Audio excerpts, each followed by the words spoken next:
इसने जो total distance travel किया था वो था 8 किलोमीटर, यही था ना? फिर उसका कोई दोस्त ने बताया भाई इसका शॉर्टकट रास्ता भी है। शॉर्टकट रास्ता उसने क्या बताया कि यहाँ से स्टार्ट करो और यहाँ पे खत्म कर लो। यहाँ से तुम नानी घर पहुँच सकते हो या अपने फ्रेंड के घर पहुँच सकते हो, ठीक है? पहले वो क्या कर रहा था, यहाँ से जा रहा था, फिर यहाँ गया, फिर यहाँ पहुँचा, वो था आपका डिस्टेंस। उसका किसी फ्रेंड ने बताया कि भाई एक शॉर्टकट रास्ता भी है कि यहाँ से शुरू करो और सीधा यहाँ पे खत्म कर लो, अंदर अंदर वाला एक रास्ता है, तो आप आसानी से कम टाइम में पहुँच जाओगे, ठीक है? और इसी चीज़ को हम डिस्प्लेसमेंट कहते हैं। अब ये यहाँ से यहाँ जाएगा तो कितना डिस्टेंस ट्रैवल करना पड़ेगा? 2 किलोमीटर, क्योंकि ये 2 किलोमीटर था, है ना? तो ये हो गया इसका डिस्प्लेसमेंट। मैं डेफिनेशन लिखा देता हूं, आप पहले लिख लो।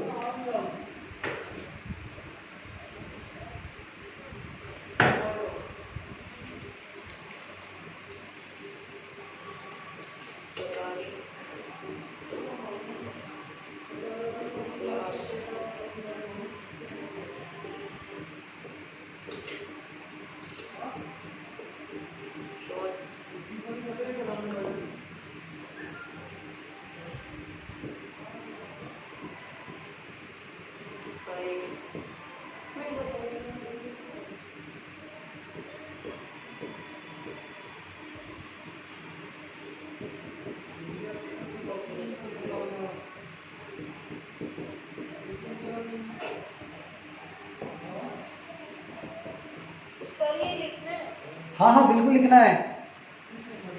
पहले समझ लो फिर लिख लेना, या पहले लिख लो फिर समझ लेना, जो करना है करो। ओके, मैंने कहा, और इसको एग्जांपल से क्लियर कर लेते हैं जो हमने अभी पढ़ा है। मैं यहाँ पे इसको ड्रॉ कर देता हूँ, उससे क्लियर हो जाएगा।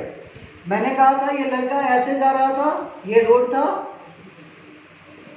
ऐसे जा रहा था, ये इसका घर था, ये इसका घर था, यही समझाया था ना? और मैंने कहा कि किसी ने इसको बताया, हाँ ये वाला रास्ता, ठीक है ना? तो मैंने वही लिखा है यहाँ पे, the shortest path travel by an object. सबसे छोटा पाथ था ना ये, सबसे छोटा रोड था जो उसने ट्रैवल किया by an object between initial, मतलब जहां से उसने शुरू किया, और फाइनल पोजीशन जहां पे उसने खत्म किया। इनिशियल और फाइनल पोजीशन का जो सबसे छोटा डिस्टेंस होगा, इनिशियल और फाइनल पोजीशन का जो सबसे छोटा डिस्टेंस होगा, उसको हम क्या कहेंगे? डिस्प्लेसमेंट। आ गया समझ में? किसी को कुछ पूछना है पूछ सकते हैं।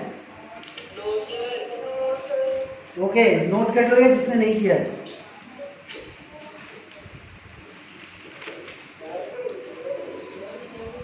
हो गया ना? सबने नोट कर लिया है? रब कर दूं? ओके,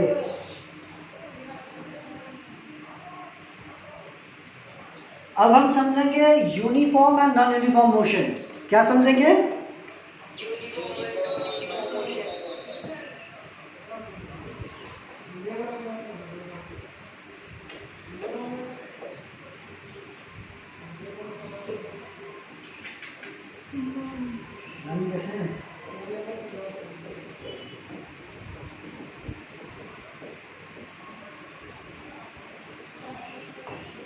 अच्छा, यूनिफॉर्म और नॉन यूनिफॉर्म मोशन के लिए मैं एक बार ग्राफ बनाता हूँ, उसे क्लियरली समझ लेना। ये मैं ड्रॉ कर रहा हूँ, और मान लो कोई कार था, इसने ट्रैवल किया है। पहले लिख लेता हूँ फिर समझाता हूँ, आराम से समझ में आएगा। 1 आवर में उसने 10 किलोमीटर ट्रैवल किया, 2 आवर में उसने 20 किलोमीटर ट्रैवल किया, 3 आवर में उसने 30 किलोमीटर ट्रैवल किया, और 4th आवर में इसने 40 किलोमीटर ट्रैवल किया। अब देखो, एक कार चलना शुरू हुआ, एक कार क्या हुआ? चलना शुरू हुआ, और पहला फर्स्ट आवर में जो पहला आवर था उसमें उसने कितना ट्रैवल किया? 10 किलोमीटर, ठीक है? फिर उसी 1 घंटे के बाद दूसरे घंटे में, मतलब दूसरे घंटे में उसने कितना ट्रैवल किया?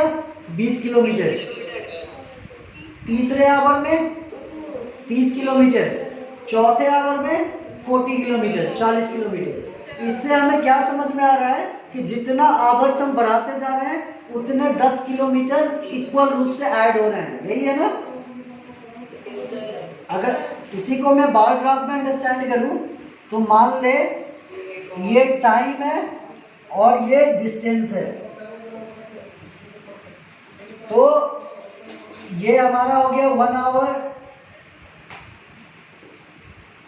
फर्स्ट आवर, ये सेकेंड आवर है, ये थर्ड आवर है, और ये हो गया 10 किलोमीटर, 20 किलोमीटर, 30 किलोमीटर।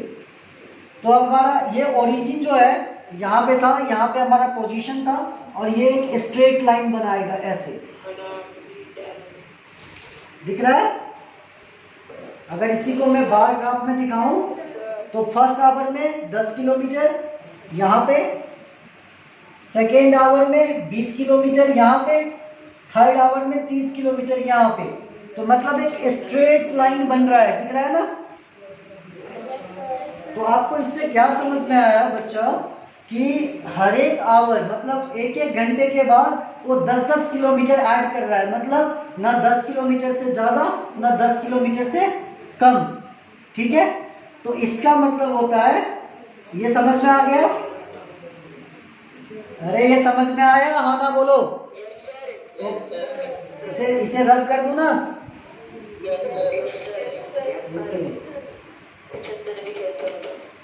शोर नहीं आना चाहिए, आज कोई शोर नहीं करेगा। हाँ हाँ, मैंने बना दिया था, बाद में बना लेंगे, फिर अभी डेफिनेशन लिख लो। और ये डेफिनेशन है हमारा यूनिफॉर्म मोशन का।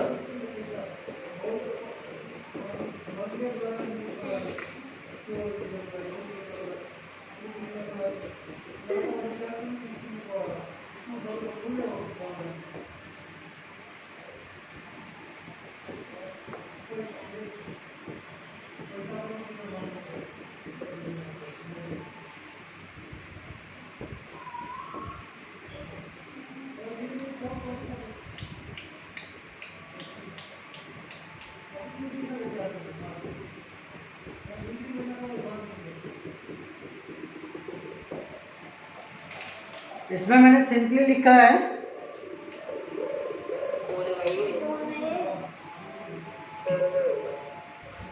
किसके मोबाइल सब म्यूट कर लो अपना, जिसका भी ऑडियो है।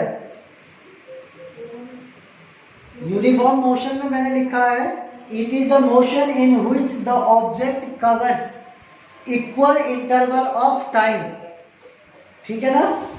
इसमें लिखना it is a motion in which the object covers equal distance, sorry,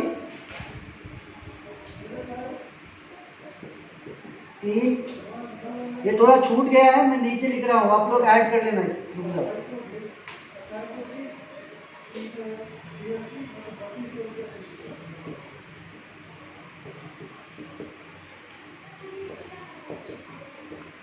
थोड़ा छूट गया था यहाँ पे, मैंने लिख दिया it is a motion in which the object covers equal distance in equal interval of time.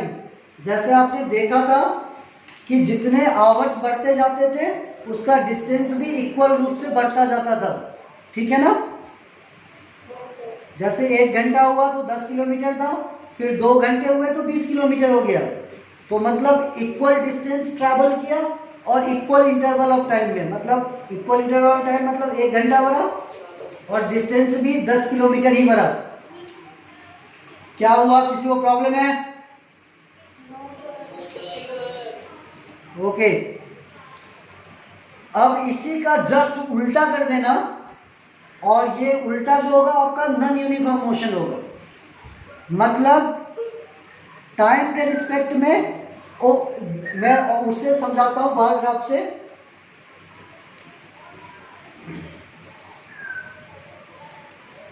इसी को समझते हैं हम। किसके किसके फोन में से आवाज आ रही है? अब नेक्स्ट है, इसको अंडरस्टैंड करो। ये टाइम है और ये डिस्टेंस है, शोर नहीं आना चाहिए। ये टाइम है और ये डिस्टेंस है। अब मैंने क्या किया, 1 आवर में वही कार जो था, जो कार मूव कर रहा था, 1 आवर में 10 किलोमीटर चला। किसके कौन शोर कर रहा है? नहीं sir, totally bad manner, taking the class. हाँ अभी रुक जाओ, मैं समझा रहा हूँ, फिर लिख लेना आप। मैंने कहा नॉन यूनिफॉर्म मोशन में क्या होता है, ये टाइम है और ये डिस्टेंस है। अब वही कार फिर से चलना शुरू हुआ। अब 1 घंटे में पहले ये 10 किलोमीटर चला, दूसरे घंटे में ये 25 किलोमीटर चला, तीसरे आवर्स में वो 40 किलोमीटर चला, चौथे आवर में वो 4 किलोमीटर चला। ठीक है।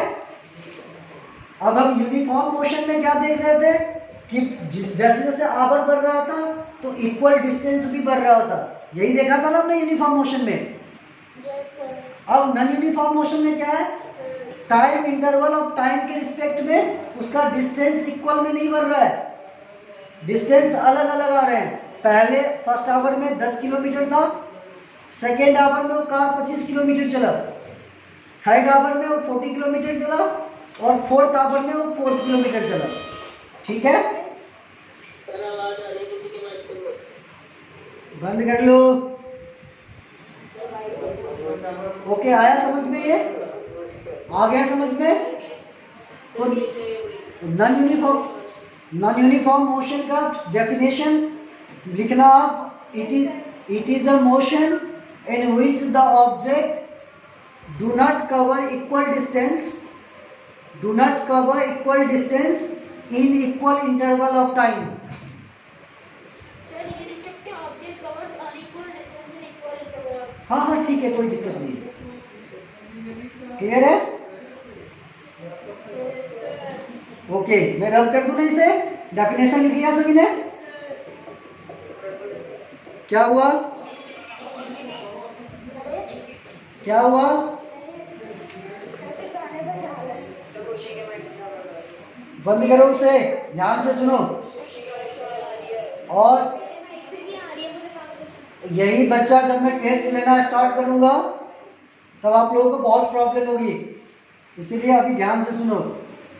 नेक्स्ट है हमारा, ओके नेक्स्ट है हमारा, करवा ही रहा हूं बेटा, स्पीड। नेक्स्ट हमारा क्या है?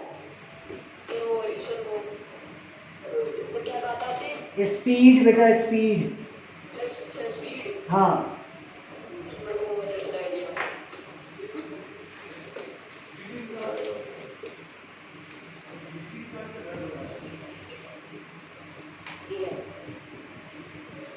स्पीड समझाने से पहले मैं कुछ एग्जांपल डिस्कस करना चाहता हूं। जैसे मान ले कोई बच्चा पार्क में खेल रहा है, ठीक है? अरे आवाज आ रही है? हाँ ना बोल।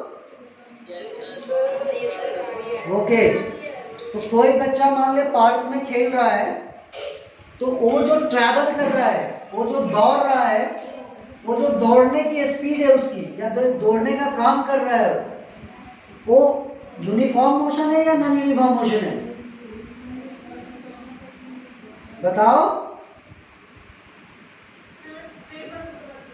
कोई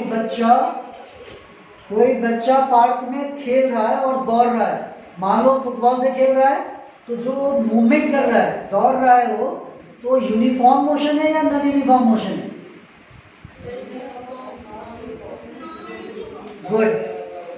जिसने यूनिफॉर्म मोशन कहा है वो अपने गाल में खुद थप्पड़ मार लो। हाँ,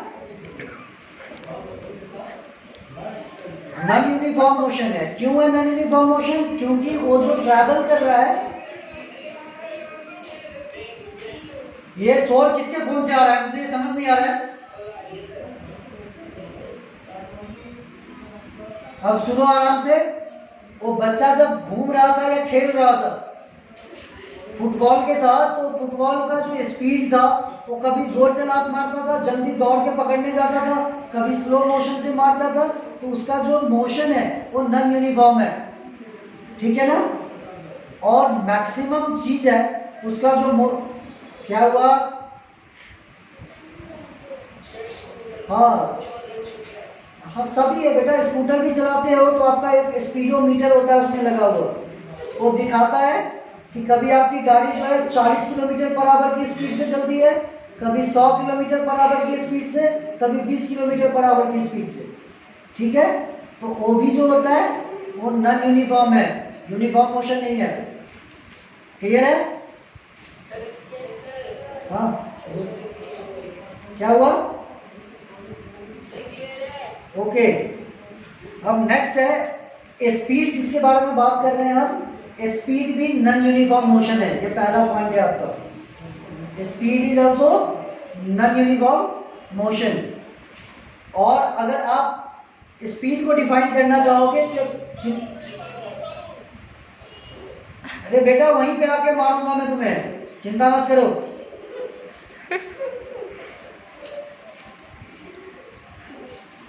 स्पीड जो है इसको लिखना है,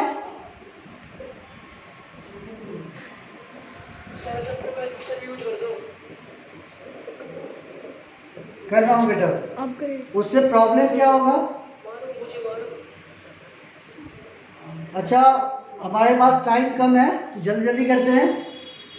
रेट ऑफ चेंज, सुन लो लिख लो आप, rate of change of motion is called speed. मैं बड़ा सिंपल लिखा रहा हूँ तो एकदम से याद रहेगा आपको। जो चलने की रफ्तार है, जो चलने की स्पीड है, वो उसमें जो परिवर्तन आता है उसी को हम स्पीड कहते हैं। जो मोशन में रफ्तार में जो परिवर्तन आती है उसी को हम स्पीड कहते हैं। ठीक है, स्पीड का अब फॉर्मूला लिख लो। स्पीड का फॉर्मूला होगा आपका total distance travel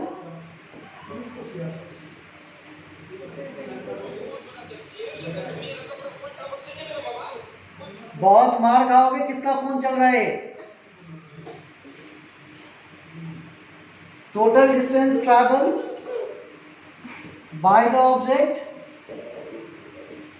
upon total time taken. क्या हुआ?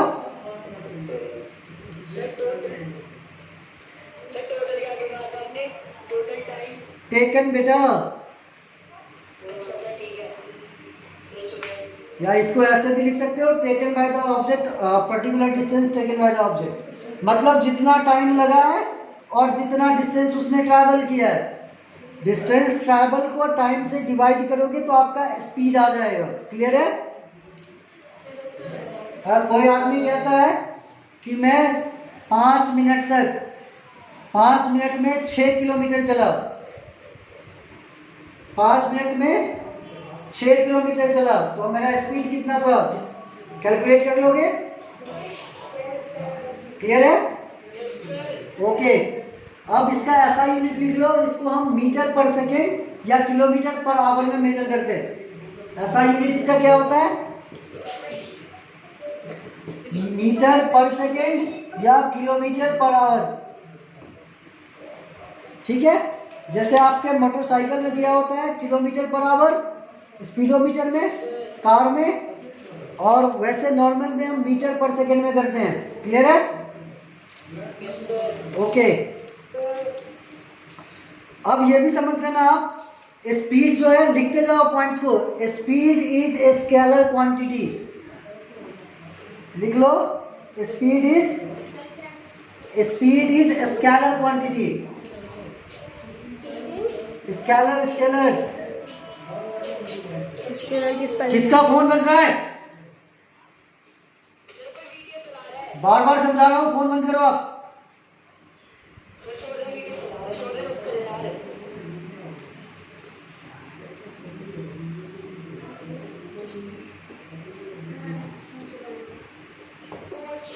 स्पीड जो है हमारा क्या है?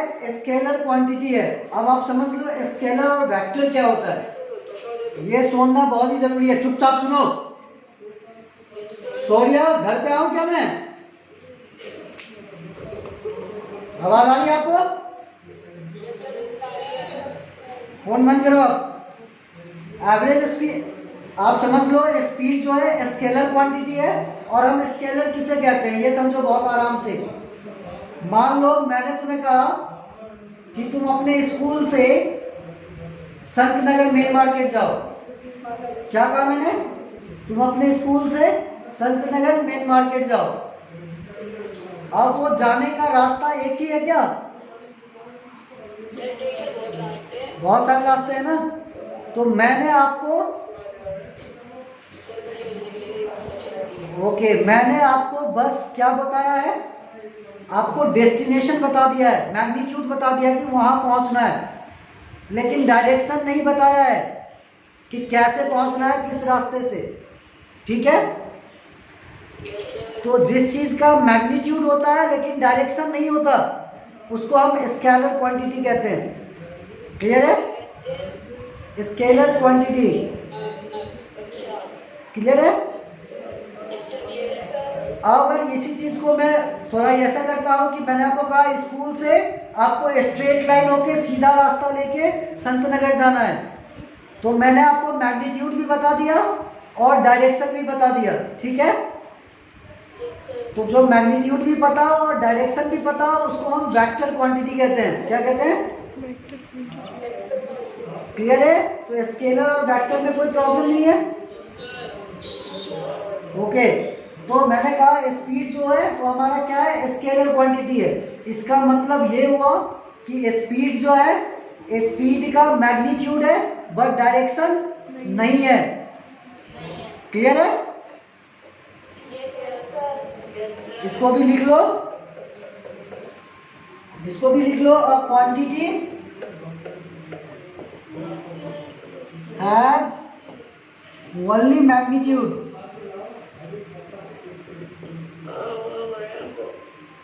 Not a direction. मैं सबका चैनल म्यूट कर रहा हूँ, अब म्यूट कर रहा हूँ सभी को मैं।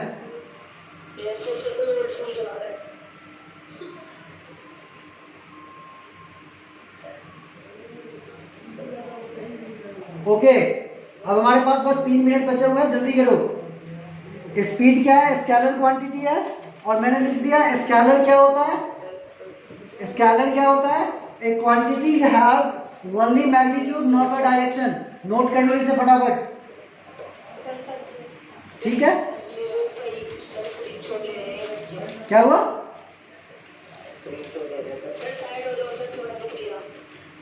स्क्रीनशॉट ले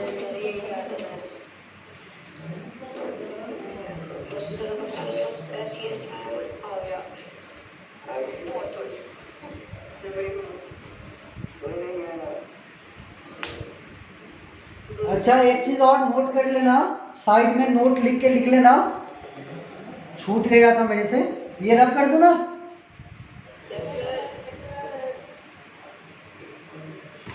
अब साइड में ये भी लिख लेना, डिस्टेंस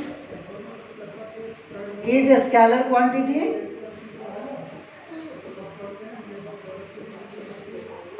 डिस्प्लेसमेंट और displacement is vector quantity. Vector quantity. लिख लो। अब तो सबको समझ में आ गया ना कि वेक्टर क्वांटिटी किसे कहते हैं, स्केलर क्वांटिटी किसे कहते हैं। लिख लो, इसे भी नोट करके लिख लेना साइड में।